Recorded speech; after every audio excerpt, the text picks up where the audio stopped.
Bien, a pesar de las limitaciones, la regla del octeto sigue siendo importante, especialmente en química orgánica, porque permite explicar muchísimas reacciones y sobre todo muchísimos mecanismos de reacción. Así que es muy importante, a pesar de que, como hemos visto, tenga serias limitaciones. Bien, ¿y qué pasa con la regla de los 18 electrones? Bueno, la regla de los 18 electrones se basaría en algo parecido a la de los 8. La regla de los 8 electrones se basa en tener completos los orbitales s y p, o sea, 2 y 6, 8 electrones. Bien, los orbitales d son 5, 5 por 2, 10. Así que si añadimos los orbitales d, pues entonces tendríamos la regla de los 18 electrones. Bien, ¿y esta regla de los 18 electrones tiene alguna utilidad? Bueno, pues la verdad sea dicha, tiene mucha utilidad, pero en un campo determinado, sobre todo, que es el de la química organometálica y relacionada. Y dentro de la química organometálica yo destacaría cierto tipo de compuestos que son los carbonilos metálicos y sus derivados. Bueno, esto es una química que no es una química convencional, que es más bien química de especialidad, así que los principiantes, en fin, que lo tomen con calma y los que sepan un poco de química y demás, pues quizá puedan entender algo mejor las cosas. De todas formas, intentaré también explicar un poquito para los principiantes. Vamos a ver algún compuesto que puedan conocer. Fijaros, en los carbonilos quizás pueda sonarle a alguno que hubo un carbonilo muy importante porque tuvo que ver con la purificación de un metal que fue el níquel, el carbonilo de níquel, que se puede formar con gran facilidad por reacción del monóxido de carbono con el níquel, se forma un líquido fácilmente estilable que después se descompone fácilmente regenerando el níquel y CO, y esto que permitía, bueno, pues que siendo el níquel el único metal que podía reaccionar así con el monóxido de carbono en condiciones suaves, se podía separar de otros metales y se podía purificar de esta forma. Bueno, no sé si os suena o no os suena, pero en cualquier caso, el carbonilo de níquel respondía a la composición níquel-CO4. Níquel, estado de oxidación 0 y 4 ligandos CO.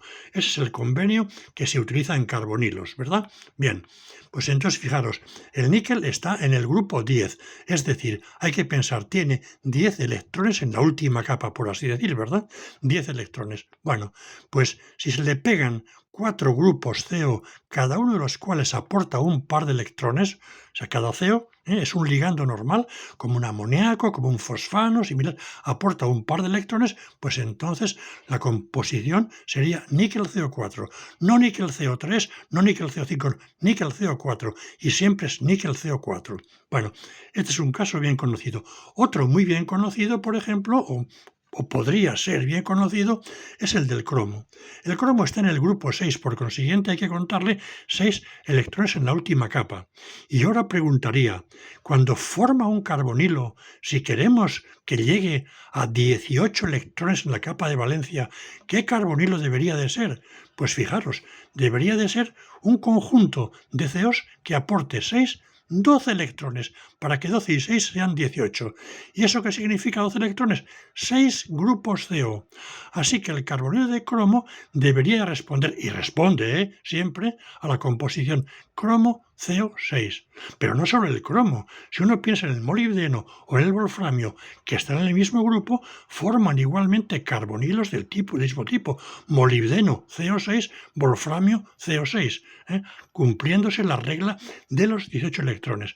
Pero es que puedo irme por aquí a cualquiera de estos elementos que forman carbonilos y bueno, pues ocurre lo mismo. De todas formas, deciros una cosa, que no todos los elementos que hay en transición forman carbonilos fácilmente, pero hay situaciones como un tanto curiosas, como por ejemplo, si dices, bueno, el titanio,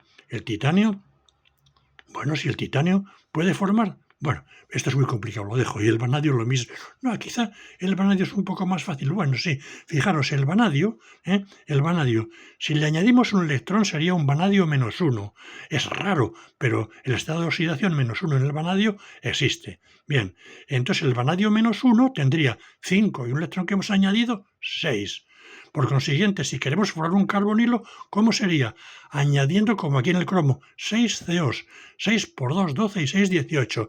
¿Y qué sería? Una especie aniónica, sería un hexacarbonil vanadato de vanadio -1 que requeriría un contraión, que podría ser un metal alcalino, por ejemplo, que aportase esa carga +1.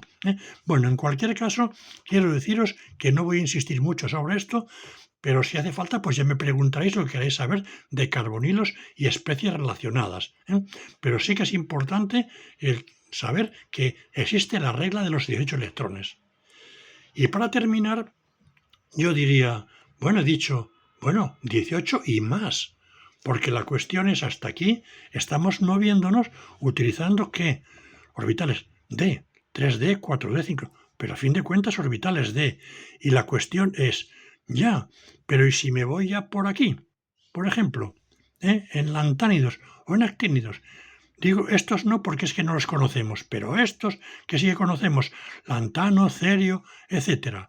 Bueno, ¿qué puede ocurrir con ellos? Pues que se ponga en juego orbitales F. Si se ponen en juego orbitales F, ya no estamos limitados entonces a la regla de los 18 electrones, pueden ser más. ¿Hay algunos ejemplos? Bueno, algunos ejemplos, pues sí. Un ejemplo es el uranoceno. Veamos el caso del uranoceno con un poco de calma. Esto es un hidrocarburo insaturado, ¿verdad? Que es el ciclooctatetraeno. Yo lo he representado así, pero no es plano, ¿eh? No es plano ni puede serlo porque no están aquí las cargas de localización. Esto no es aromático, ¿eh? No es plano porque son 8 electrones en este más pi. Para que se cumpla la regla de Hickel tiene que ser, ¿verdad? Lo del 4n más 2, o sea, 10 electrones sí. Bueno, pues bien. Si le añadimos sodio a este ciclooctatetraeno, lo convertimos ¿en qué? En el ciclooctatetraenuro de sodio, 2 cationes sodio y el anión ciclooctatetraenuro. O sea, le hemos añadido 2 electrones, ¿verdad? Así que 8 más 2, 10. 10 electrones pi significa, entonces, pues esto, deslocalización y demás. Pero es un dador de 10 electrones.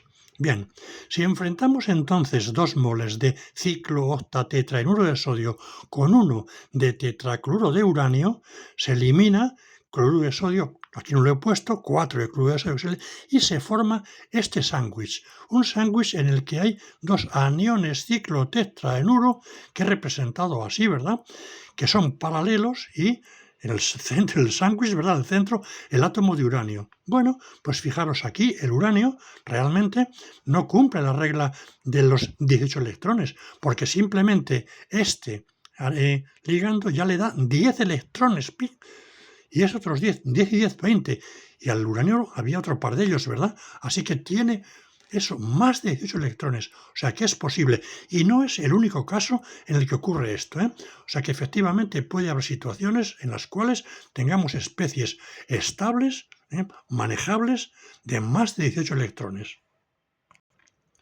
Y lo dejamos aquí ya. Venga, hasta luego.